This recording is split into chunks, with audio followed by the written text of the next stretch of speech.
everyone. This is Joe Riggio with Socially Joe. Welcome to episode 41 on Socially Joe. So we're getting close to the big 50. Yay! Anyway, I am here today to bring two of my favorite guests on the show, Mark Goddard and Jessica Patraw.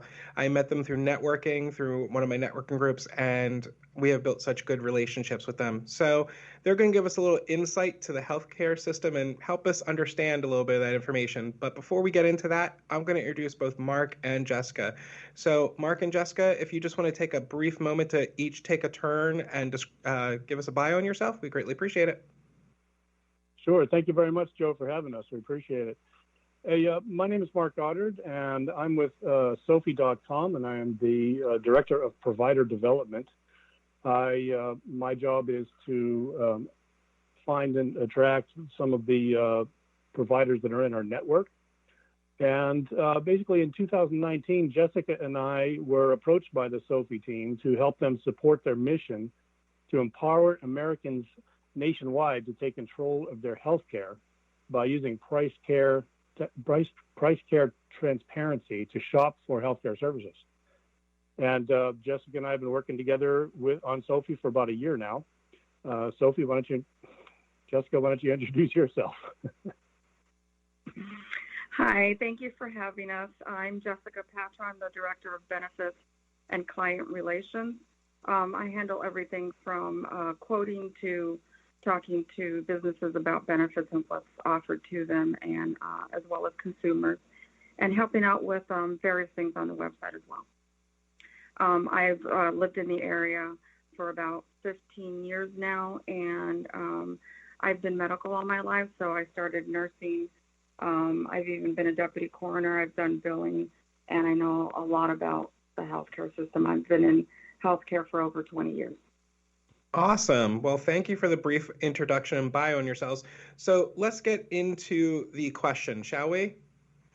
So the first question that we have is, until recently, it has been very taxing to gain access to quality healthcare that's out there. But what have you seen in the healthcare industry that has changed over the years? And once again, each take a turn. Well, one of the largest developments has been the internet and the accessibility to information. But one of the problems, the biggest issue that providers are having, and when I say providers, I'm talking about doctors and any other medical professionals. And basically, independent doctors have always had a very difficult time trying to keep their doors open. That's one of the biggest issues. They have such a huge overhead. They have large practices, buildings. They have a large staff. They have to hire office managers and an administrative staff to process insurance claims. There's so many things that they need to manage every day. And a lot of times they do the administrative work themselves and a lot of the HR work and everything.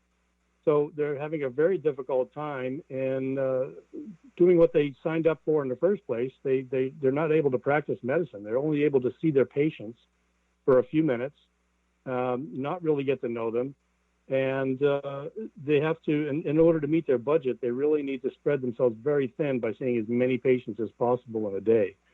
So this is causing a great deal of burnout in doctors in America today.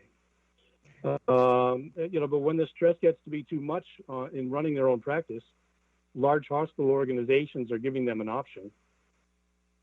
They can become employed physicians of that organization, because the organization would then foot the bill for the overhead, which lowers the stress of the doctors. But there is a downside to that.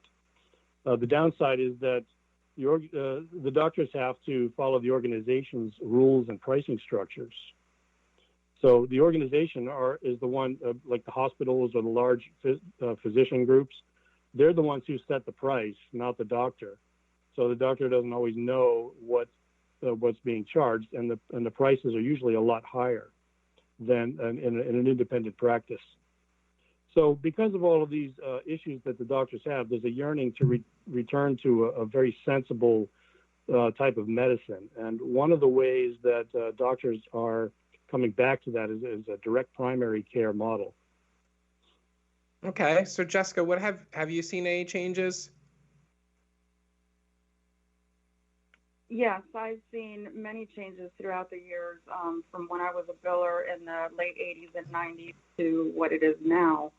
Um, People are very confused as to what managed care is. Even the providers, they're having to follow rules and regulations of managed care, and they're even fined if they don't follow the rules. So the doctors are spending a lot more time on the computer, putting in notes to be able to send up to that big computer in the sky for managed care.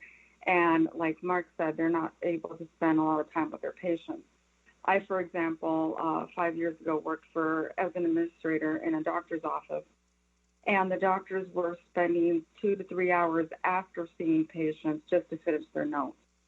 So Wow. that's been a big change throughout the years. Okay. Well, Mark, I know you had mentioned the primary care model. So, what are the benefits of a primary care model, like the pros and the cons? Well, the direct primary care physicians, it's a new and up and coming thing. A lot of doctors are moving away from the large hospital organizations and giant physician groups and opening up their own practices in a very simple model. The direct primary care model is a back to basics approach. The practitioners generally do not accept insurance. It's cash based. They accept cash payments in the form of minimal monthly membership fee, which is anywhere from maybe $50 to $100 a month. And for that, they have complete access to 7 days a week. They have an access to the doctor. They can call anytime. They can visit with the doctor. They have same day or next day visits. They can visit via telemedicine, phone calls. So for that membership fee, and it's quite minimal, but you have access to your doctor 7 days a week, which is great. The direct primary care doctors generally keep their practice very small and manageable, generally around 400 to 500 patients at the most, whereas some of the insurance-based practices are up around 4,000 or 5,000 patients, which, as you can imagine, is basically does not allow the doctor to see hardly any patients at all. I mean, they're having other people see the patients for them, or they're just they only get to see you for maybe a few minutes.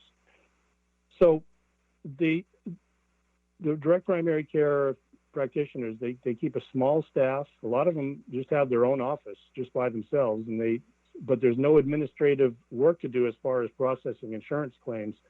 So they have a much lower overhead. Each time you go to see the doctor, you actually see the doctor, and the visits are usually about a full hour. They don't just take 5 or 10 minutes with you. They'll spend a good hour really getting to know your history, and they take a sincere interest in your well-being. And this is why doctors got into medicine in the first place. They don't want to be administrative. They don't want to have to do paperwork. They want to meet with the patients, and they want to spend some time and administer really quality care on a holistic basis. So that's why with soafee.com, we do definitely deal with a lot of direct primary care. Their free market thinking is right in line with what we do. So, Jess, did you have anything else to add to that?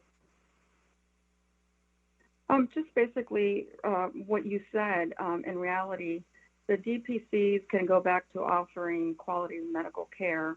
And like you said, that's what they wanted to do in the first place. They went to school to take care of people, not to do administrative tasks. And we bring, Exactly. We can bring the consumers. I'm sorry? Go ahead. We can bring I was agreeing with you. and the physicians together that way. So it's Awesome. a really So the good nice part, way to go back. Absolutely. It's definitely a grassroots movement. The nice part for employers, for business owners, is that most direct primary care practitioners will give a discounted membership rate for employers, so they can offer that to their employees as well. Oh, there you go. So then with that, what have you both seen as are the biggest barriers to for people to find significant hurdles to face regarding healthcare? Like what are the hurdles they have to overcome? So people don't go ahead. I'm know sorry. what's available to them and how they can take control of their health coverage. For example, in the world we live in right now, a 55-year-old woman should not have to pay for maternity coverage like her 25-year-old counterpart would, or a 35-year-old male shouldn't have to pay for maternity coverage. But it is written in the way the traditional health plans are written today. So, if you're not going to use maternity coverage at 55 or you're a male, then why would you have to pay for it?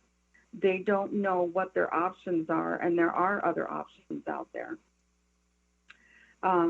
Whether they're self-employed or work for a small or large company, there are many options out there. For employers face a lot of challenges, from rising costs to competitiveness and employer retention, to name a few. Traditional insurance premiums are very high and not affordable to the majority of businesses out there. If they can't offer healthcare benefits, they may lose new prospective quality talent to their competition, or they may lose their current employees to the competition because the person down the street, same type of business, offers insurance. Employee morale and productivity is low. So employer groups, like Mark said, would qualify for group rates, and in turn, their employees can also benefit from that savings. Supplemental insurance is a big part of this in the form of short-term disability. Supplemental insurance is like Aflac and Colonial, Allstate, those plans. I've been told by several of my clients also that they have offered insurance stipends to pay their employees, like $150 to $300 per month, so they can get insurance. However, they don't get the insurance with that money. So they're paying the employees a stipend to get insurance, but they're not getting it because it's so high. And then the employees that are fortunate to have insurance through their company don't use it because the deductibles and the out-of-pocket is too high. So it's a no-win. It's very expensive. They either have it and don't use it, or they don't have it and need it and they can't afford it. Mark, do you have anything to add to that? I do. The biggest issue I think the most Americans have right now, in addition to what Jessica was talking about, is that they're basically just in the dark when it comes to medical pricing and insurance coverage. It's like a different language to a lot of people, and they're not aware. I mean, we're conditioned to believe that group insurance is the only thing you can possibly get out there, and there's so much more available. There's in this country right now, there's 47 million Americans that don't have insurance or are underinsured. And those are like part-time employees. We have small business owners, self-employed 1099 workers, trades and service employees that don't normally have insurance taken out of their checks because the cost is so high. And then, as Jessica said, even those who have insurance often forgo the care that they need because their deductibles are never going to be met. So they don't know what their options are, as Jessica said. There's a big push in this country right now for medical transparency. You wouldn't go to a car dealer. I mean, imagine if you went to a car dealer and you said, I'd like to buy this beautiful car. Sure, we'll give you the top of the line model. We're not going to tell you how much it costs. We'll send you a bill in a month, and then we'll send you more bills after that. And that's just absurd, and nobody would do that. But we still do that with healthcare every day.